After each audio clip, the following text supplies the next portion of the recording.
शुभागमन शुभागमन हुआ गुरु का शुभागमन।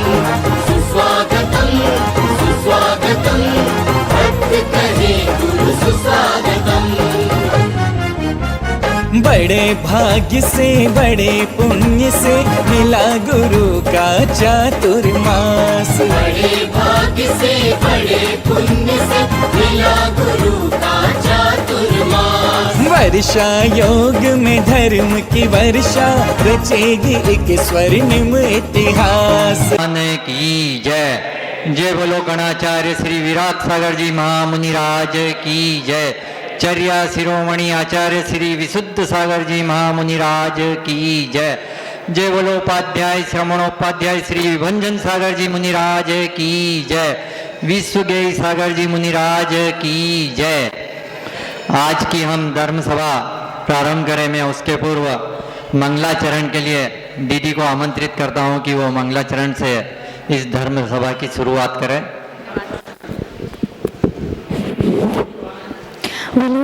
श्री शांतिनाथ भगवान की जय हो। चिंतामणि श्री पार्श्वनाथ भगवान की जय हो।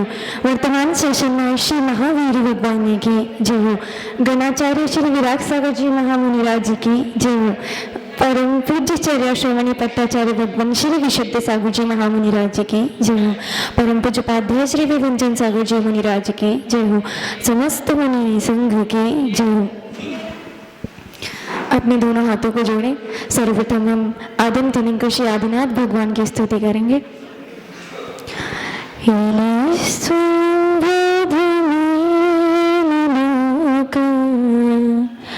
आश्वासिता के चंदितिका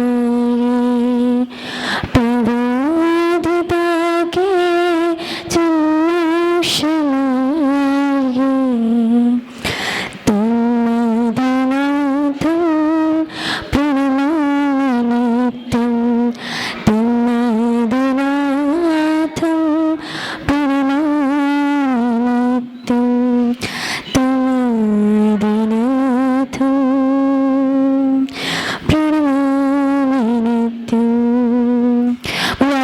श्री आदिनाथ भगवान की जय हो। चरण से जी भरे लगे लगन लागे लागे लगन। चरण से जी भरे लगे लगन लागे लागे लगन। हाथ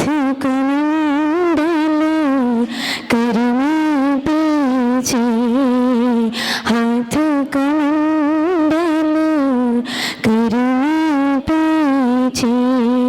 गुरु मेरे निज तारण तरण चरण से जी भरे लगे लगन लागे लागे लगन। चरण से जी भरे लागे लगन लागे लागे लगन। बन में बसे कैसे इंद्र को धारे करुणा रूप लगन। मन में बसे कैसे इंद्र को धारे रूप लगन रूप लगन रूप लगन। चरण से जी भरे लागे लगन लागे लागे लगन। चरण से जी भरे लागे लगन लागे लागे लगन। हित मित वचन धर्म उपदेशा। हित मित वचन धर्म उपदेशा। मानो बरसत मेघ जरन। मानो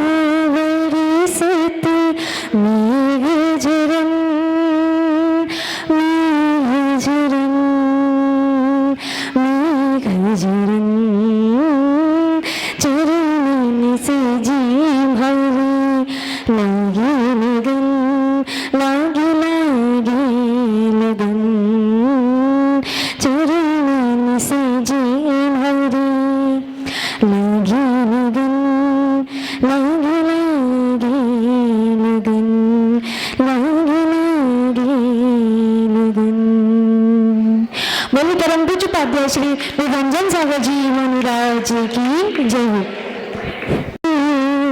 ज्ञान की गंगा बहाते चलो, ज्ञान की गंगा बहाते चलो, राम आज दिन बढ़कर जग में चीज कोई अनमोल नहीं, हर वस्तु का मन है लेकिन इसका कोई मोल नहीं, तेरे चरणों की धूल गुरु चंदन गुलाल बने, जिसने भी लगाए मस्तक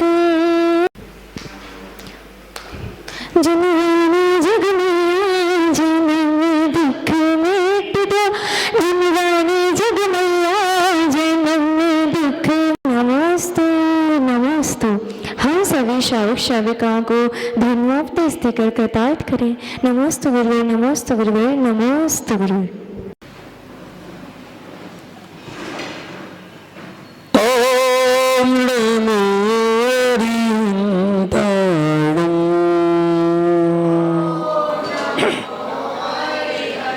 ओम नमो श्रीसेन्धाणं।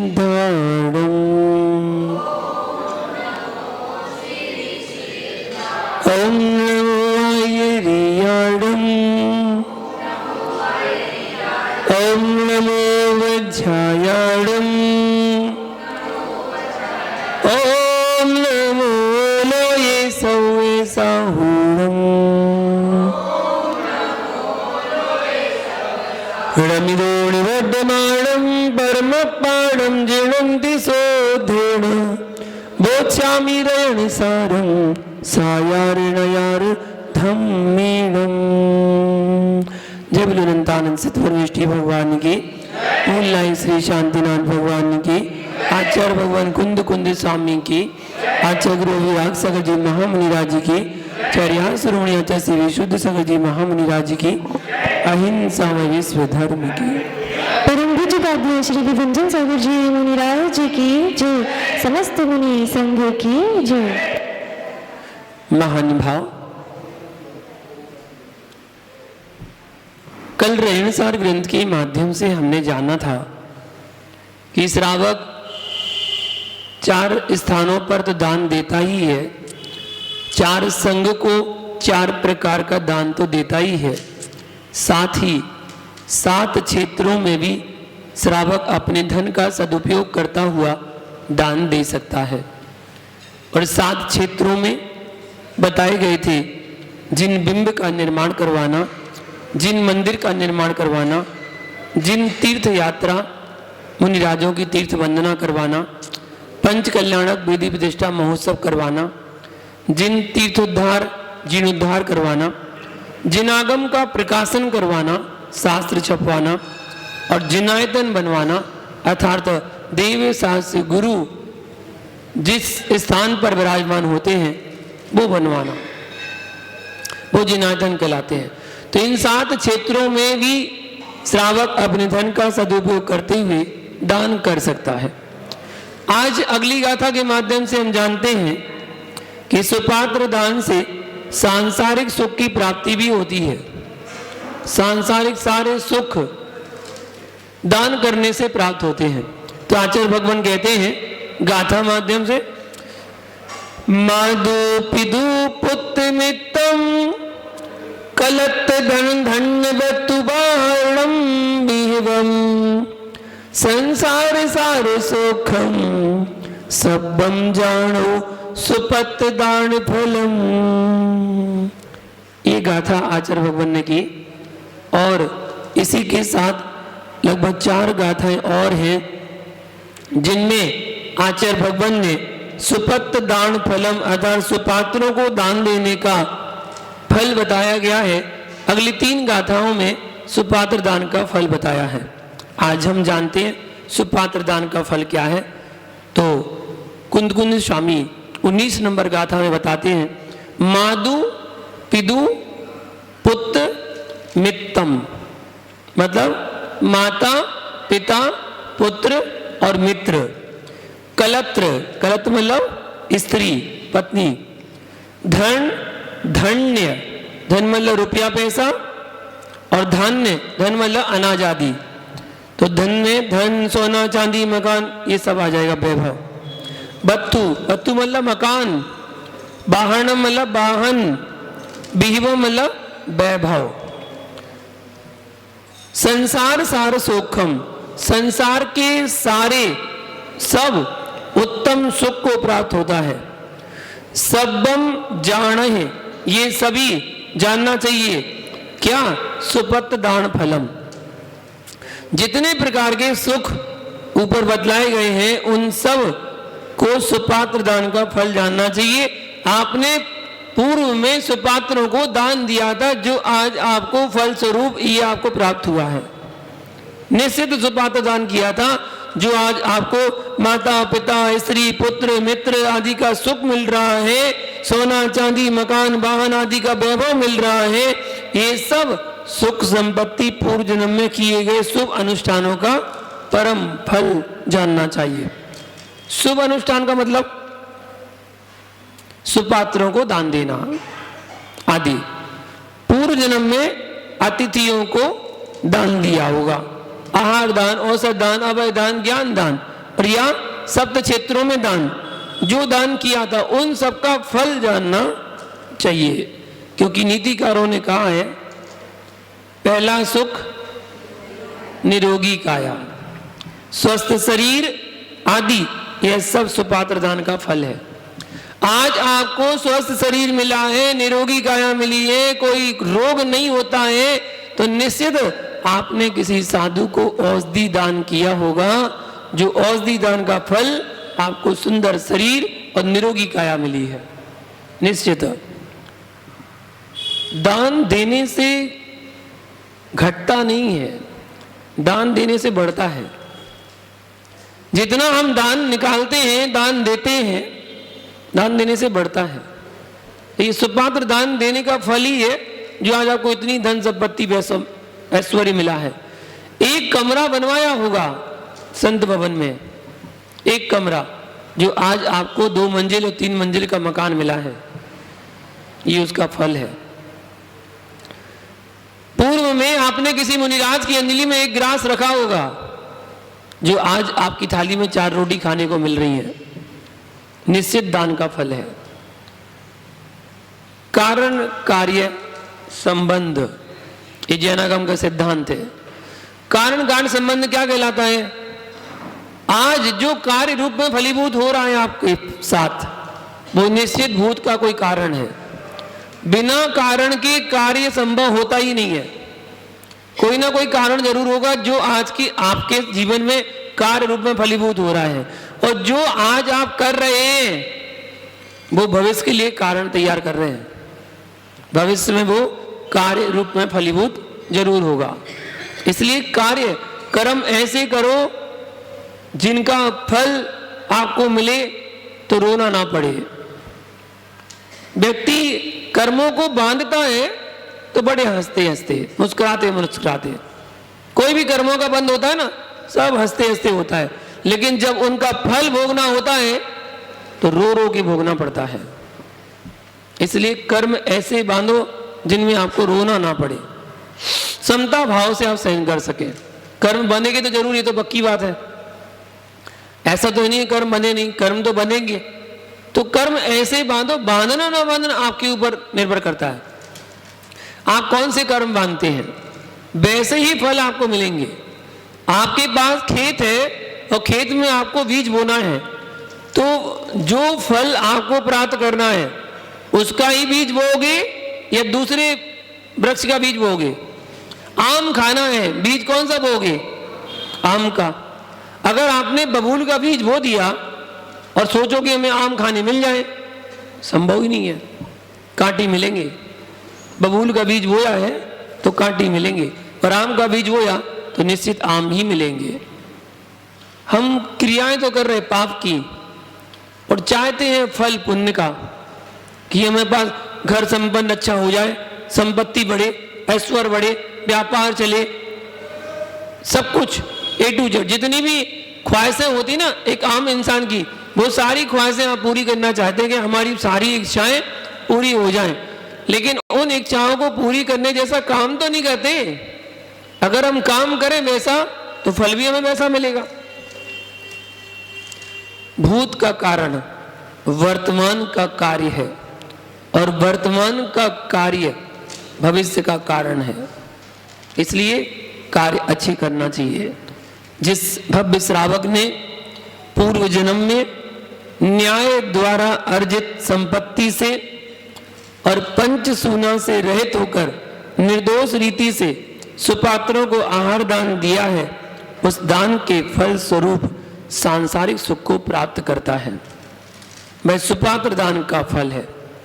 जगत में प्रसिद्ध है कि अच्छे कार्य का फल कभी बुरा नहीं होता है और बुरे कार्य का फल कभी अच्छा नहीं होता है।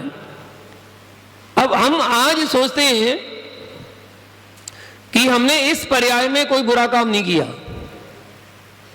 ठीक है, माना कि आपने नहीं किया, आपने जैन कुल में जन्म लिया है और जैन कुल में जन्म लेने वाले का खून ऐसा ही होता है, उसके परिणाम बड़े निर्मल होते हैं, अच्छे परिणाम होते हैं। जब निर्मल परिणाम होते हैं तो जीव हिंसा नहीं करता, जीव हिंसा करता नहीं है, परिणाम उसके अच्छे रहते हैं। जैन कुल में जन्म लिया है, जब जैन कुल में जन्म लिया है तो अच्छे काम करने का आपका संकल्प है कि हम अच्छे काम करेंगे, उसका फल भी आपको अच्छा ही मिलेगा। और यदि आपने बुरे भावों से बुरे कर्मों को बुरे कार्यों को किया तो उसका फल भी आपको बुरा ही देखने को मिलता है। जगत प्रसिद्ध बात है, जगत प्रसिद्ध, सुपात्रों को दया भाव से युक्त होकर के दान देना चाहिए। इससे अच्छा कार्य और संसार में कोई हो नहीं सकता। जबकि एक नॉर्मल क्रिया है, आहार क्रिया, भोजन कराना तो है बस। आप साधु को भोजन ही तो करा रहे हैं, आप और तो कुछ दे नहीं रहे। भोजन मात्र, अभी गाथा में आया था ना, साधु को भोजन मात्र आपने आहार में दे दिया तो आपका जीवन धन्य हो गया, धन्य हो गया, जीवन धन्य हो गया। ऐसी क्रिया है आहारचर्या। क्यों है? उसका रीजन है। आप ये मत सोचेंगे आपने केवल रोटी तो खिलाई है, नहीं, आपने केवल रोटी नहीं खिलाई, आपने उनके 24 घंटे की चर्या में सहयोगी बन गए, 24 घंटे क्रिया में सहयोगी बन गए। वो आहार जो उन्होंने किया है उस आहार के माध्यम से ही सामायिक करेंगे, स्वाध्याय करेंगे, प्रतिक्रमण करेंगे, भक्ति करेंगे, सब कुछ उसी से तो हो रहा है, उसी से करेंगे। अगर आहार अच्छा नहीं हुआ तो आलस, प्रमाद, नींद आ रही है, लटके झटके आ रहे हैं, स्वाध्याय मन नहीं लग रहा है, बेचैनी हो रही है, बार बार मन कर रहा है लेट जाएं, लेट के स्वाध्याय होगा नहीं। अब क्या करेंगे? आपके एक आहार की वजह से 24 घंटे अच्छे भी जा सकते हैं और खराब भी जा सकते हैं। बस श्रावक का विवेक होता है, श्रावक अपने विवेक से उत्कृष्ट वैयावर्ती आहार दान करता है तो निश्चित 24 घंटे की चर्या में वो सहयोगी बन जाता है। आहार देते समय अभी एक शब्द आया पंचसूना, पंचसूना से रहित होकर ही हमें आहार देना चाहिए, पंचसूना नहीं करना चाहिए जिस समय आहार चल रहा है। पंचसूना कौन से होते हैं? तो पहला होता है चूल्हा, दूसरा होता है चक्की, तीसरा होता है उखरी, चौथा होता है झाड़ू और पांचवा होता है पानी रखने का स्थान। ये 5 इनको सूना कहा जाता है। और जिस समय आहार चर्या हो रही हो वो ये 5 सूना नहीं करना चाहिए। लोग आविवेक करने लगते हैं, आविवेक कर कर ये क्रिया करने लगते हैं। मुनिराज चौके में आ गए हैं,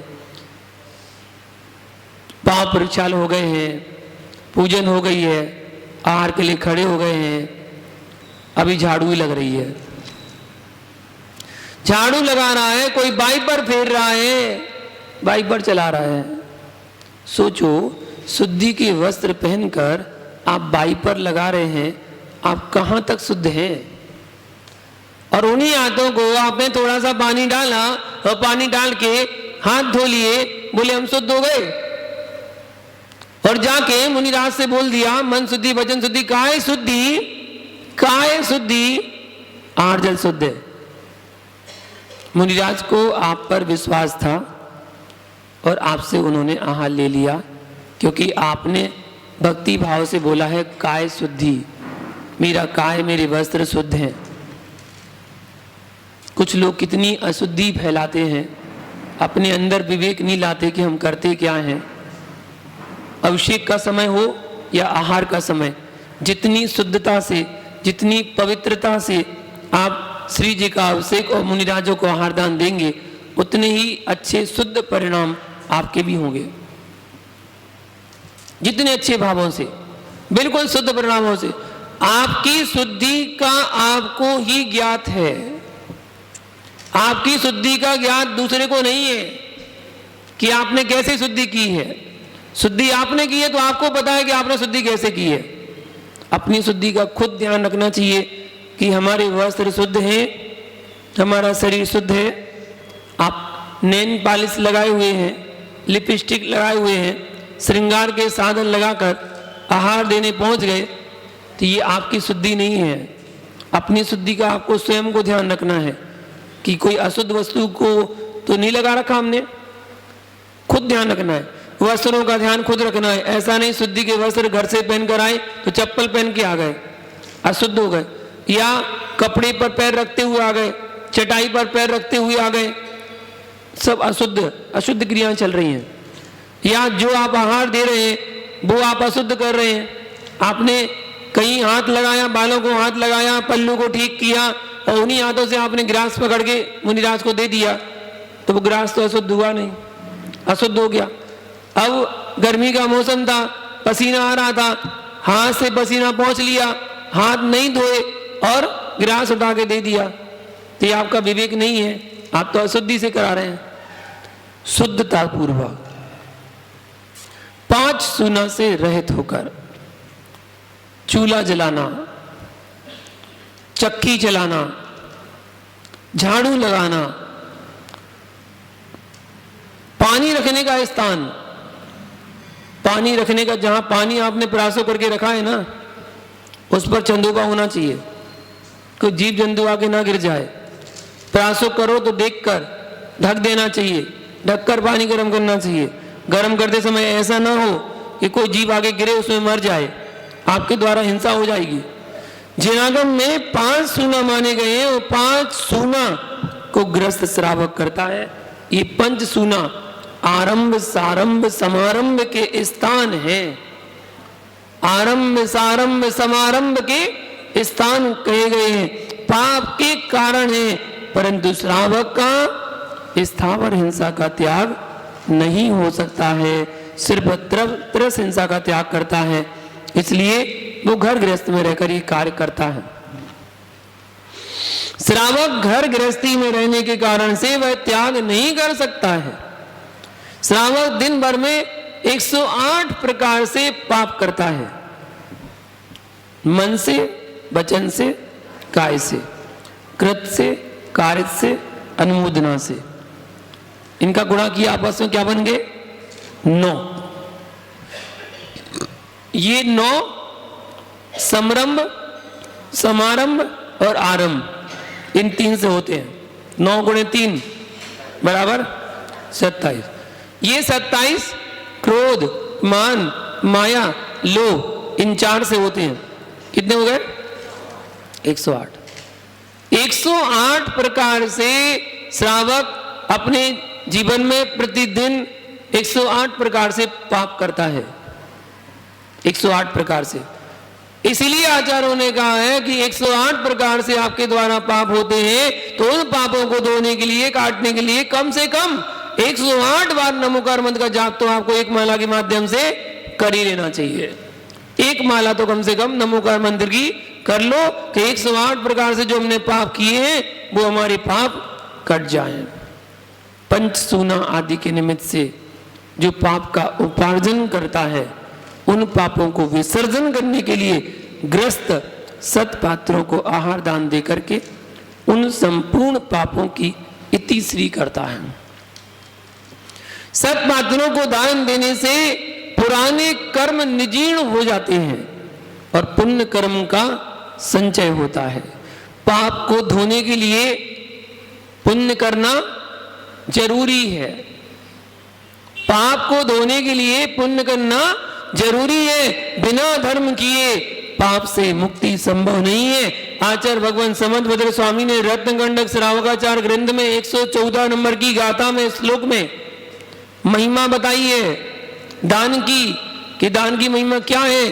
तो आचार्य भगवान कहते हैं गृह कर्माणामि निचितम कर्म विमाष्टि खलु गृह विमुक्तानाम अतिथिनाम प्रतिपूजा रुधिर्मलम धावते बारी।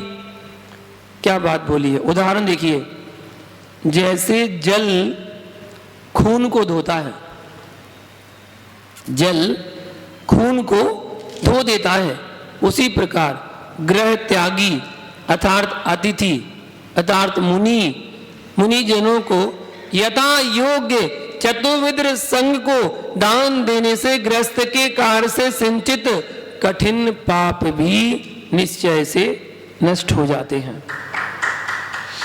इसलिए कम से कम आहार देने तो जरूर जाना चाहिए। जब सौभाग्य मिले तब आहार देने का सौभाग्य जरूर बनाना चाहिए। मैं अक्सर कहता हूं 2 काम हमेशा करते रहो, हमेशा। साल भर में एक बार सम्मेद शिखर की वंदना जरूर, और महीने में एक बार दिगंबर मुनिराज को आहार दान देने के लिए जरूर जाया करो। जहां आसपास नगर में कोई साधु आए हैं वहां चले जाओ। अपनी कॉलोनी में आए हैं बहुत अच्छी बात है, अगर नहीं है आसपास कहीं भी जहां आपकी जाने की सामर्थ्य है वहां पर जाके दिगंबर मुनिराज को आहार दान जरूर दे देना और सम्मेद से करके वंदना कर लेना। बस इतना काम कर लेना, निश्चित आप पुण्य का अर्जन कर लेंगे। दिगंबर मुनिराज को आहार दान और सम्मेद शिखर की वंदना वही श्रावक कर सकता है जिसका नरक गति या तिरंज गति का बंध नहीं हुआ है। जिसका नरक गति का या तिरंज गति का बंध हो चुका है वह सम्मेद शिखर की वंदना नहीं कर सकता और ना ही दिगंबर मुनिराज को आहार दान दे सकता है। इसलिए अपनी परीक्षा लेने के लिए, दूसरे की नहीं, अपनी परीक्षा लेने के लिए कि अभी तक मैं सेफ हूं, मेरा खोटी गति में बंद नहीं हुआ, अपनी परीक्षा लेना है तो ये 2 काम निश्चित करते रहना चाहिए। जो श्रावक भक्ति भाव से मुनिराजों को आहार दान देता है निश्चित ही वो अपने कठिन से कठिन पापों को नष्ट करता है। पाप कर्म नष्ट होते हैं उसके और प्रबल पुण्य कर्म का उदय में आना होता है। इस संसारी प्राणी को संसार के समस्त सुख प्राप्त होते हैं उस पुण्य के उदय से। बिना पुण्य के संसार में सुख प्राप्त नहीं होते हैं। इसी कारण से आचार्य भगवान कुंद कुंज स्वामी ने संसारी प्राणियों के लिए संसार के सुखों का उपाय बताया है, मार्ग बताया है। अब चलना या ना चलना किसका काम? आपका काम है। बताना आचार्यों का काम है, चलना ना चलना आपका काम। रास्ता बताना संत का काम होता है।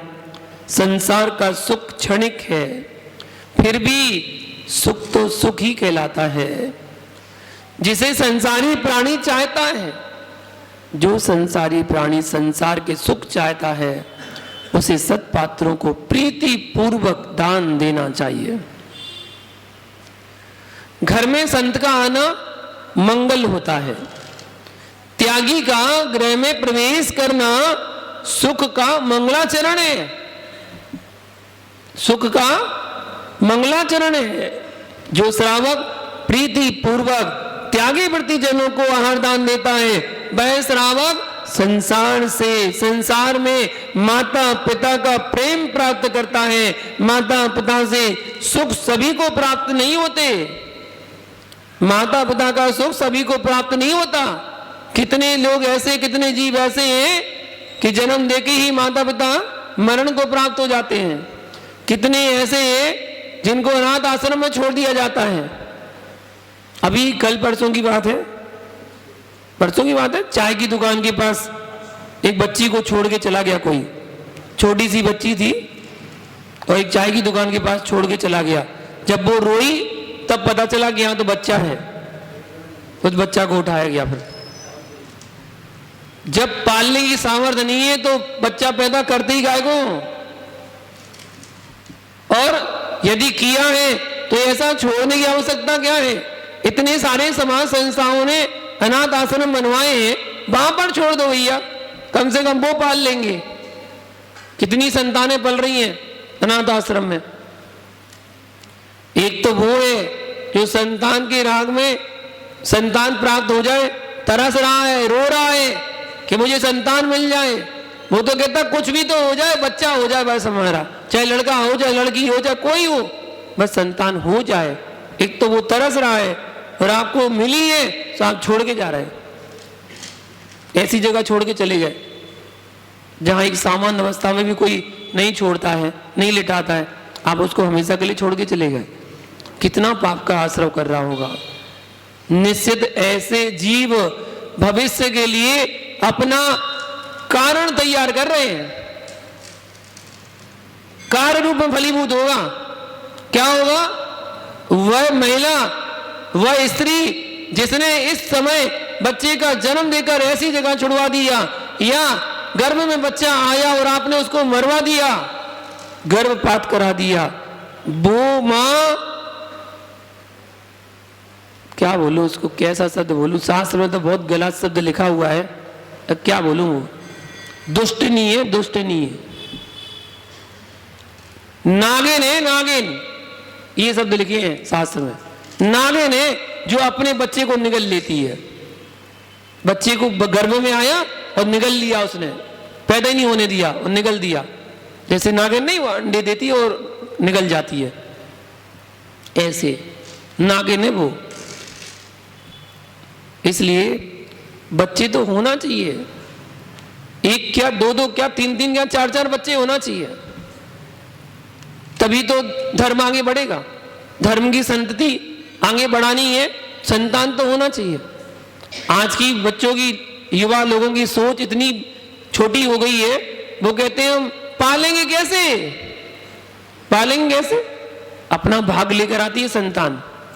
संतान का जो भाग होता है वो अपना संतान लेकर आती है साथ में। अगर उसके भाग में होगा, तुम्हारे यहाँ धन की वर्षा होगी अपने आप, पता भी नहीं चलेगा कहां से आ रहा धन, उसके भाग्य से।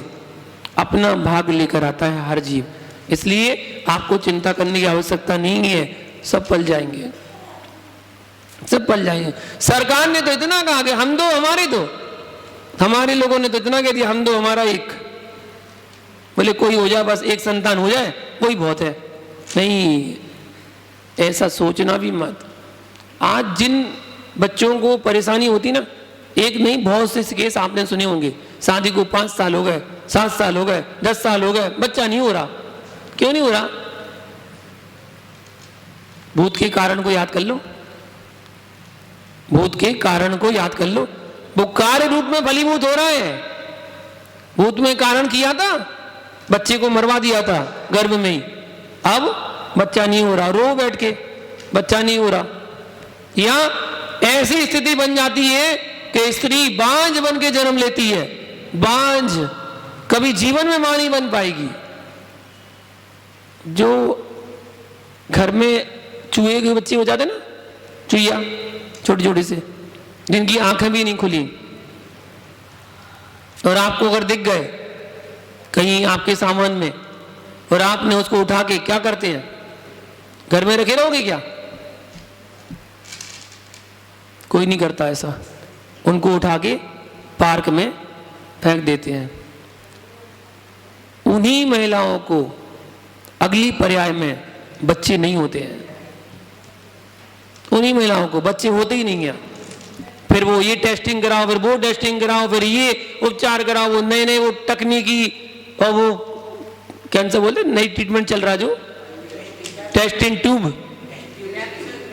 अब जो भी होता है नकली से, फिर बच्चे पैदा करने के लिए वो शक्ति नहीं है।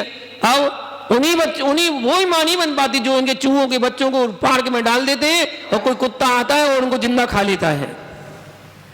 आपने तो फेंक दिए, आपके यहाँ बच्चे बड़े नहीं होना चाहिए, आपने तो फेंक दिए, वहां तो कोई बिल्ली आई कुत्ता आई उसने खा लिए, उनको क्या फर्क पड़ता, उनने खा लिए। लेकिन उसका दोस्त तो आपको लगा। एक माँ से बच्चों को अलग कर दिया आपने, किया कि नहीं? उस माँ ने तो बच्चे दिए थे अपने, उन बच्चों को आपने माँ से अलग कर दिया, उसका जो पाप का बंद हुआ है वो तो भोगना पड़ेगा ना। भोगो, रो रो के भोगो। अब आप कहें कि वो फिर बहुत उद्यम करते हैं, इधर उधर भागते हैं, सामान नुकसान पहुंचाते हैं, अरे वो उनका पुण्य है कि तुम्हारे घर में जन्म लिया है, वो उनका पुण्य है कि तुम्हारे घर में जन्म लिया है, जो उन्हें खाने पीने को सब कुछ मिल रहा है। अगर उनका पाप कर्म का होता तो किसी गरीब की झोपड़पट्टी में जन्म लेते जहां कुछ खाने को भी नहीं मिलता। वो उनका पुण्य है कि जो तुम्हारी गेहूं की गोदाम में जन्म लिया। बताओ गलत कह रहा हूं? चूहों का भी पुण्य है कि वो इतनी बड़ी गोदाम में जन्म ले रहे हैं, अनाज भरा हुआ है, खाओ खूब, उनका पुण्य, इसलिए तो उनने गोदाम में जन्म लिया है। और पुण्य नहीं होता सुख प्राप्त होना, और माता पिता को पुत्र का सुख प्राप्त होना, ये सब सुपात्र दान का फल समझना। वरना ऐसे भी बच्चे होते हैं कि जब तक उनकी पढ़ाई चल रही है, जब तक अच्छा चल रहा है, पिता उनको पैसे दे रहा है, खर्चा पानी को दे रहा है, सब कुछ अच्छा है, शादी हो गई है, शादी करवा दी, सब कुछ अच्छा है, और शादी करने के बाद जब अपना बिजनेस करने लगता है, अपना पैसा कमाने लगता है, नौकरी करने लगा, जॉब करने लगा, बहुत अच्छे पैसे मिल रहे हैं, बाप को बाप समझना बंद कर देता है कि वो मेरा बाप ही नहीं है। पैसे आने पर इतना घमंड, और जब इतना बढ़ जाता है कि जब पैसे से ज्यादा बड़ा हो जाता है अपने बाप से, तो फिर उस बाप को अपने घर में भी रखना पसंद नहीं करता है, और तो उलाहने और देता है, तुमने हमारे लिए करा क्या है? ऐसे शब्द बोलेगा, तुमने हमारे लिए करा क्या है? अरे भैया, सबसे बड़ा काम तो उसने कर दिया, सबसे बड़ी तो उसने कुर्बानी दी है अपने कुमार व्रत का, कुमार व्रत का भंग किया है, कुमार व्रत का त्याग कर दिया है, तुम्हें पैदा करने के लिए इतनी बड़ी कुर्बानी तो दे दी, और क्या करें? फिर भी हर माँ बाप अपने बच्चे की जो परवरिश करता है वो अच्छे से अच्छा ही करता है। कभी माता पिता ये नहीं सोचते कि मेरा बच्चा गलत संगति में जाए, गलत जगह फंसे। हर माँ बाप, अगर कुटिया में रहने वाला, झोपड़ी में रहने वाला ही माता पिता होगा तो बच्चे के लिए अच्छा ही करेगा। खुद एक रोटी कम खा लेगा, रूखी खा लेगा, बच्चे को तो सब्जी से खिलाएगा। माँ बाप अपने बच्चे के लिए हमेशा अच्छा ही करते हैं। सुपात्र दान का फल है जो आज आपको माता पिता मिले, भाई बहन, पत्नी, मित्र, जो भी मिला सब आपके पुण्य के उदय से मिला है। वैभवशाली और शीलवान, सरल स्वभावी, क्षमावान, विनयवान पिता प्राप्त होना, ये सब सुपात्र दान देने का फल है। उत्तम स्त्री, उत्तम पुत्र का प्राप्त होना, शीलवान स्त्री मिलना, मिलनसार, आज्ञाकारी, करुणा, दया से युक्त, क्षोभ रहित, धर्म करने वाली स्त्री प्राप्त होना। जो या ये ना बोले कि हर हफ्ते घूमने जाना, हमें हर हफ्ते घूमने जाना है। जो स्त्री ये बोले कि हमें प्रतिदिन मंदिर लेके चलना, बस और हमें कुछ नहीं चाहिए, और तो जो आपको करना सो करना, लेकिन प्रतिदिन दर्शन कराने के लिए जरूर चलना, इतना बोले, समझ लो वो तुम्हारे घर को संभालने वाली स्त्री है। और ये मिलेगी कब? सुपात्र दान का फल, सुपात्रों को दान देने का फल है। योग्य और गुणवान पुत्र प्राप्त होना, पाप भीरु, व्यसन मुक्त, दयावान, शीलवान, संयमी, आज्ञा को मानने वाला, अतिथियों का स्वागत करने वाला, धार्मिक और माता पिता की सेवा करने वाला श्रवण कुमार जैसा पुत्र होना, गुरु सेवा का ही फल मिलता है। श्रवण कुमार ने अपने माता पिता को अपने कंधों से सहित बिठाल कर चारों धाम की यात्रा कराई थी। वो श्रवण कुमार माता पिता अंधे थे, अंधे थे। अब अंधे माता पिता को क्या तीर्थ यात्रा कराएगा? वो क्या देखेंगे भाई? अंधे हैं, देखेंगे क्या? तब भी उस श्रवण कुमार ने अपने माता पिता को यात्रा करवाई, चारों धाम की यात्रा करवाई। भैया गौरवपूर्ण कार्य करने वाला वो श्रवण कुमार जैसा सेवा भावी और राम जैसे आज्ञाकारी पुत्र मिलना, ये सब सुपात्र दान का समुचित फल जानना चाहिए। आज का कोई बच्चा होगा तो कहेगा चले जाओ, एक नौकर को भेज दे रहे हम साथ में, हाथ पकड़ लेगा तुम्हारा, करा लाएगा वंदना, सब मिल से कर जाना है, चली जा, जाओ। दिखता नहीं है, अंधी है, आंखों से दिखता नहीं है, नौकर को भेज देगा, खुद नहीं जाएगा कि चलो हम चल रहे, हम वंदना करा के लाते हैं। कम से कम देख नहीं पाओगी तो स्पर्श तो कर पाओगी, सम्यक से करके भूमि को, चरण को स्पर्श तो कर पाओगी। हम चल रहे, हम वंदना करा के लाएंगे। ऐसा पुत्र मिलना उत्तम पात्र को दान देने का फल है। सीता जैसी पुत्री मिलना, अंजना जैसी पुत्री मिलना, चीलना जैसी शीलवती पत्नी मिलना, ये सब सुपात्र दान का फल है। अपने अनुकूल और अपना हित उपकार चाहने वाला, कुमार्ग से बचाने वाला, पाप से रोकने वाला, क्षमावान, मान रहित, छल प्रपंच से रहित और सरल स्वभावी, सदैव सुख दुख में साथ देने वाला मित्र का मिलना, ये सब सुपात्र दान का फल जानना चाहिए। सोना चांदी पैसा आदि मिलना, रहने के लिए सुंदर घर मकान महल मिलना, गाड़ी वाहन आदि प्राप्त होना, ये सब पूर्व जन्म में विनय और भक्ति से युक्त होकर के जो आपने आहार दान आदि सुपात्रों को दान दिया था उसका परिणाम जानना। बिना पुण्य के पानी भी पीने को नहीं मिलता, बिना पुण्य के पानी भी पीने को नहीं मिलता। पूर्व जन्म में जो पुण्य किया था उसका फल अभी मिल रहा है, जो अभी करोगे उसका फल आगे मिलेगा। कारण कार्य संबंध याद रखना, कारण कार्य संबंध, जो आज हमारे जीवन में कार्य हो रहा है वो भूत का कारण है, और जो आज हम कार्य कर रहे हैं वो भविष्य के लिए कारण तैयार कर रहे हैं। इसलिए अपने परिणामों को निर्मल करो। व्यक्ति कसाय के आवेग में आकर अपनों को अपना नहीं समझता, पराई को पराई नहीं समझता, आपा खो देते है। जब लड़ाई होती ना तो लड़ाई में एक शब्द बोलते हो, आप क्या बोलते हो? हे अपने आप में रहियो, ऐसे कहते ना, वरना हमसे बुरा कोई नहीं होगा। क्या है इसका मतलब? अपने आप में रहना, आप ही में रहना मतलब अपने आप में रहना, बाहर मत निकालना। अगर तुमने बाहर निकाला तो हम भी तुमसे कम नहीं है।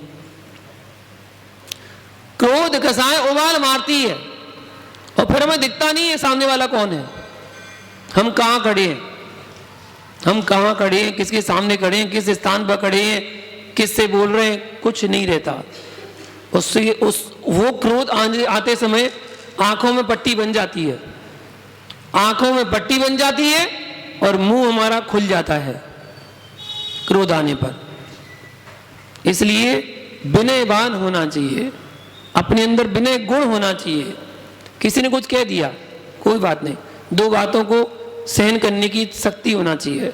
अगर वो दो बातों को सहन करने की शक्ति हर व्यक्ति के अंदर आ जाए, हर व्यक्ति के अंदर, स्वर्ग जाने की जरूरत नहीं है, आपका घर ही स्वर्ग बन जाएगा। स्वर्ग जाने की जरूरत नहीं है, आपका घर ही स्वर्ग बन जाएगा। बस हर व्यक्ति में दो बातों को पचाने की शक्ति आ जाए। बस वो दो बातें पचती नहीं है ना, इसलिए तो दो दो हाथ हो जाते हैं। दो बातें पचती नहीं है इसलिए दो दो हाथ हो जाते हैं। कर्म का फल सबको मिलता है। संसार का सुख पुण्य कर्म के अधीन है और दुख पाप कर्म के अधीन है। मतलब संसार का सुख दुख दोनों ही कर्माधीन है, परंतु मोक्ष का सुख कर्माधीन नहीं है। कर्म के नष्ट हो जाने पर ही प्राप्त होता है। इसलिए जितना भी सांसारिक सुख या हमें मिल रहा है वह सब सुपात्र दान का फल महाप्रसाद जानना चाहिए कि हमें ये सब जो मिल रहा है ये सब हमें महाप्रसाद से ही मिल रहा है। ऐसा है सुपात्र दान का फल। सुपात्र दान से चक्रवर्ती पद का वैभव भी प्राप्त होता है। सुपात्र दान से सकल सुखों की प्राप्ति भी होती है। ऐसा अगली 2 गाथाओं में कल बताएंगे। ठीक, आज के लिए इतना ही। जय बोलो शांतिनाथ भगवान की। ज्ञान से सूझे लोकालोक, सो वाणी मस्तक नमो सदा देतो दो। हे जिन वाणी भारती तो जपो दिन रैन, जो तेरी शरणा गए सो पावे सुख चैन। देव बजोर गो गुरु सेवा निर्ग्रंथ, दया धर्म पालो सदा यही मोक्ष का बंध। धर्म कर संसार सुख, धर्म कर निर्वाण, धर्म बंध साधे बिना न तेरे अंत समान। सभी लोग बैठकर जिन वाणी को नमस्कार करें, 9 बार ओंकार का जाप करें।